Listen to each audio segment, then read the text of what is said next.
पाकिस्तान तहरीक इंसाफ के सीनियर रहनुमा बैरिस्टर अली जफर ने कहा है कि इस बात का इम्कान मौजूद है कि इमरान खान पीटीआई की चेयरमैनशिप का इलेक्शन ना लड़ सकें। जियो न्यूज़ के प्रोग्राम में बातचीत करते हुए अली जफर का कहना था कि सुप्रीम कोर्ट का नवाज शरीफ की पार्टी सरबराही केस का फैसला उनके रास्ते की रुकावट बन सकता है।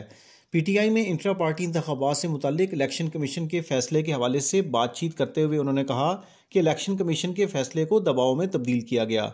निगरान वज़ीर दाखिला सरफराज बुगटी के बयान पर रद्द-ए-अमल देते हुए बैरिस्टर अली जफर का कहना था कि निगरान वज़ीर की ज़ुबान किसी भी जमात के सरबराह के बारे में ऐसी नहीं होनी चाहिए। ख्याल रहे कि निगरान वज़ीर दाखिला ने चेयरमैन पीटीआई को अदालत का लाडला करार देते हुए कहा था कि इमरान खान को जेल में दी जाने वाली सहूलियात का आम शहरी तसव्वुर नहीं कर सकते।